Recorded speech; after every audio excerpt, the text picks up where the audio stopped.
안녕하세요. 여러분의 경제학 길잡이, 경제학장 박사입니다. 우리가 매일 마시는 커피 한 잔, 사용하는 스마트폰 하나, 이걸 만드는 회사들은 과연 몇 개를 만들어야 돈을 제일 많이 벌 수 있을까요? 그리고 그 결정들이 모여서 시장의 가격을 결정하는 공급 곡선이 된다는 사실, 혹시 생각해 보셨나요? 오늘은 경제학의 바이블이죠. 이중구, 이창용 교수님의 교과서를 바탕으로 기업의 가장 중요한 생존 원리를 아주 쉽고 재밌게 파헤쳐 보겠습니다. 자, 그럼 바로 시작해 볼까요? 오늘 우리가 함께 떠날 여정입니다. 먼저 모든 기업의 존재 이유, 바로 이윤 극대화에서 출발해서요. 이걸 달성하기 위한 마법 같은 공식, MR=MC라는 황금률을 알아볼 겁니다. 하지만 현실은 늘 장밋빛은 아니죠. 손실이 날 땐 과연 문을 닫아야 할지, 버텨야 할지 그 결정의 순간을 들여다볼 거고요. 놀랍게도 바로 그 위기 속에서 기업의 공급 곡선이 어떻게 탄생하는지 그 비밀을 밝혀볼 겁니다. 마지막으로 이 기업들이 모여서 거대한 시장 전체의 그림을 어떻게 완성하는지까지 쭉 따라가 보겠습니다. 자, 그럼 첫 번째 이야기부터 시작하죠. 우리 동네 작은 빵집이든 저기 실리콘밸리의 거대 IT 기업이든 이 모든 기업들을 움직이는 단 하나의 궁극적인 목표는 과연 무엇일까요? 아마 다들 바로 머릿속에 떠오르실 거예요. 네, 맞습니다. 바로 이윤 극대화죠. 아주 단순하지만 정말 강력한 원칙입니다. 기업이 내리는 모든 결정, 그러니까 뭘 얼마에 팔지, 몇 개를 만들지, 심지어 직원을 몇 명 뽑을지까지 이 모든 고민의 끝에는 딱 하나의 목표가 있는 겁니다. 어떻게 하면 이윤을 최대로 만들 수 있을까? 이 단순한 원리가 바로 시장 경제를 돌아가게 하는 거대한 엔진인 셈이죠. 그렇다면 이 이윤 극대화라는 원대한 목표를 도대체 어떻게 달성할 수 있을까요? 사장님의 감으로 대충 정하는 게 절대 아닙니다. 경제학에는 아주 명쾌하고 강력한 황금률이라는 게 존재하는데요. 바로 한계 수입 MR과 한계 비용 MC의 원리입니다. 네, 바로 그 지점입니다. 이윤을 최대로 만드는 최적의 생산량. 이 정도면 잘 팔리겠지 하는 어림짐작이 아니라 데이터를 기반으로 한 명확한 기준이 필요한 순간이죠.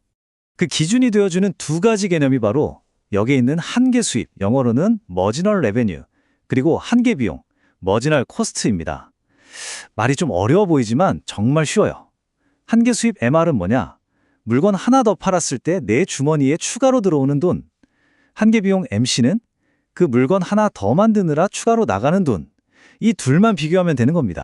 자, 이 그래프에 모든 답이 담겨 있습니다. 저와 함께 천천히 한번 보시죠. 먼저 이 쭉 뻗은 수평선 P스타 보이세요? 이게 바로 한계 수입, MR입니다. 완전 경쟁 시장에서는 시장 가격이 딱 정해져 있으니까 내가 물건을 하나 더 팔 때마다 정확히 그 가격만큼 수입이 늘어나는 거죠. 그리고 이 위로 솟구치는 곡선이 바로 한계 비용, MC입니다. 물건 하나 더 만들 때 추가로 드는 비용이죠. 자, 이제 생각해 보세요. 생산량이 Q스타보다 적은 왼쪽 구간에서는 어때요? 수평선 MR이 곡선 MC보다 더 위에 있죠? 이건 뭐예요? 하나 더 팔아서 버는 돈 MR이 만드는 데 드는 돈 MC보다 많다는 뜻이니까 당연히 더 만들어야 이득입니다. 반대로 Q스타를 넘어가면요. 이젠 만드는 비용 MC가 버는 돈 MR보다 더 커지니까 만들수록 손해죠. 그렇다면 정답은 네, 바로 두 선이 정확히 만나는 지점. 바로 이 Q스타에서 생산에 멈추는 게 이윤을 최대로 만드는 황금 지점인 겁니다. 이게 바로 MR=MC의 원리입니다. 교수님, 그럼 이윤은 이 그래프에서 어디에 보이나요? 좋은 질문이에요. 바로 이 노란색 사각형입니다. 이 사각형의 면적이 이 기업이 가져가는 총 이윤이에요. 가로 길이는 생산량 Q스타이고 세로 길이는 물건 한 개당 남는 이윤, 즉 판매 가격 P스타에서 물건 하나 만드는 데 드는 평균 비용 AC를 뺀 값이죠. 우리가 찾은 MR=MC 원칙을 따랐을 때 바로 이 이윤 사각형의 넓이가 가장 커지게 되는 겁니다. 그런데 말이죠. 사업이라는 게 항상 이렇게 이윤이 나는 건 아니잖아요. 경기가 안 좋아져서 물건값이 뚝 떨어지면 손실이 날 수도 있습니다. 자, 이럴 때 기업은 어떤 결정을 내려야 할까요? 정말 현실적이고 중요한 질문이 나왔네요. 손실이 나기 시작하면 무조건 가게 문을 닫고 사업을 접어야 할까요? 직관적으로는 손해보는데 당연히 그만둬야지 싶지만 경제학은 잠깐만요 하고 우리를 붙잡습니다.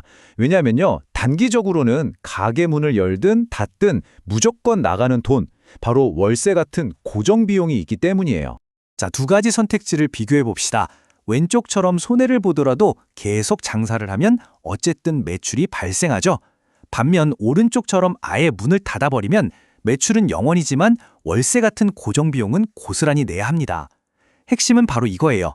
내가 장사해서 번 돈으로 최소한 커피 원두값, 알바생 월급 같은 가변 비용을 내고도 돈이 조금이라도 남는가? 만약 남는다면 그 돈으로 월세의 일부라도 낼 수 있으니 아예 문 닫아서 월세 전체를 손해보는 것보다는 낫다는 거죠. 그래서 생산을 계속할지 말지를 결정하는 최후의 보루, 그 기준점을 바로 생산 중단점이라고 부릅니다. 이건 시장 가격 P가 평균 가변 비용 AVC, 즉 물건 하나당 들어가는 재료비나 인건비 같은 비용의 최저점보다도 낮아지는 지점이에요. 이 상황은 커피 한 잔 팔 때마다 원두값도 안 나온다는 뜻이니까 이럴 땐 차라리 생산을 멈추고 월세만 손해보는 게 낫다는 합리적인 결론에 이르게 되는 거죠. 자, 이 두 그래프가 두 사장님의 엇갈린 운명을 보여줍니다. 먼저 왼쪽 그래프, I를 한번 보시죠. 시장 가격이 평균 가변 비용 곡선 AVC보다도 한참 아래에 있죠? 이건 커피 팔아서 원두값도 못 건지는 최악의 상황입니다. 이럴 땐 미련 없이 당장 생산을 멈추는 게 손실을 줄이는 길입니다. 반면에 오른쪽 그래프 I를 보세요. 가격 T가 평균 총비용 AC보다는 낮아서 회색 사각형만큼 손실을 보고는 있어요. 하지만 다행히 평균 가변 비용 AVC보다는 위에 있죠? 이럴 땐 장사를 계속해서 가변 비용을 다 메꾸고 남는 돈으로 고정 비용의 일부라도 갚아나가는 것이 문 닫는 것보다 훨씬 유리한 선택입니다. 자, 이제 정말 흥미로운 지점에 도달했습니다. 방금 우리가 살펴본 기업의 이윤 극대화 원리, 그리고 생산 중단 결정, 이 두 가지가 합쳐져서 바로 경제학 교과서에 항상 등장하는 그 유명한 공급 곡선이 만들어집니다. 대체 어떻게 그게 가능할까요? 그 비밀을 지금부터 공개합니다. 비밀은 바로 이 그래프 안에 숨어 있습니다. 한번 생각해 보세요. 기업은 어떤 가격이 주어지면 그 가격선과 MC 곡선이 만나는 점에서 생산량을 정한다고 했죠. 바로 MR = MC 원리 때문에요. 그런데 방금 조건이 하나 더 붙었잖아요. 가격이 AVC 곡선의 최저점보다 낮아지면 생산을 아예 멈춘다고 했죠. 자, 이 두 가지를 합쳐보면 어떤 그림이 나올까요? 네, 바로 기업의 공급 곡선은 다름 아닌 AVC 곡선 최저점보다 위쪽에 있는 MC 곡선, 바로 이 부분 그 자체가 되는 겁니다. 놀랍지 않나요? 공급 곡선은 우리가 따로 외워야 할 새로운 개념이 아니라 기업의 합리적인 행동이 만들어낸 결과물이었던 거죠. 결국 공급 곡선이란 이윤을 최대로 만들려는 기업이 각각의 가격표 앞에서 이 가격이면 나는 이만큼 만들어 팔아야겠다 라고 결정한 내용들을 쭉 점으로 찍어서 연결한 의사결정 지도나 마찬가지인 셈입니다. 지금까지는 기업 딱 하나의 이야기였습니다. 그럼 이제 시야를 확 넓혀서 수많은 기업들이 모여있는 시장 전체의 공급 곡선은 어떻게 만들어지는지 알아보겠습니다. 방법은 의외로 아주 간단합니다. 시장에 있는 모든 기업들의 공급 곡선을 그냥 수평으로 싹 다 더하면 끝입니다.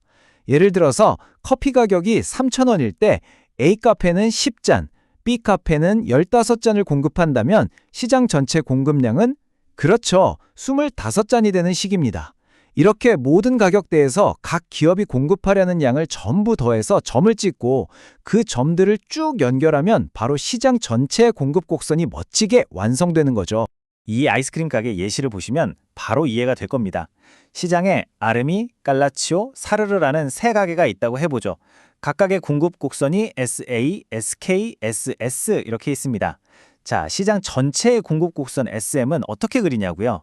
예를 들어 어떤 특정 가격에서 아르미가 공급하는 양, 깔라치오가 공급하는 양, 사르르가 공급하는 양, 이 세 개의 길이를 그냥 수평으로 쭉 더해서 새로운 점을 찍는 겁니다. 이 작업을 모든 가격 수준에서 반복하면 개별 가게들의 공급 곡선들이 합쳐져서 훨씬 더 완만하고 거대한 시장 공급 곡선 SM이 탐생하게 되는 겁니다. 자, 오늘 기업의 행동 원리를 관통하는 하나의 거대한 흐름을 함께 따라와 봤습니다.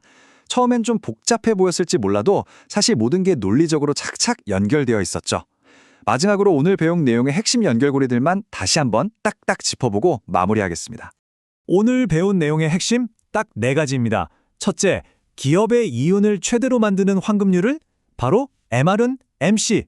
둘째, 손해가 나더라도 버텨야 할지 문 닫아야 할지를 결정하는 조건은 가격이 P가 평균 가변 비용 AVC보다 낮아지면 생산 중단. 셋째, 기업의 단기 공급 곡선은 결국 뭐다? AVC 최저점 위에 있는 MC 곡선 그 자체다. 마지막으로 시장 전체의 공급 곡선은 개별 기업 공급 곡선들의 수평 합이다. 이 네 가지만 머릿속에 딱 담아두시면 오늘 내용은 완벽하게 마스터하신 겁니다. 자, 마지막으로 여러분이 오늘 배운 지식을 직접 써먹어 볼 수 있는 질문 하나를 던지면서 마무리하겠습니다. 요즘 뉴스 보면 원자재 가격이나 인건비가 올라서 기업들이 힘들다는 이야기 정말 많이 나오죠?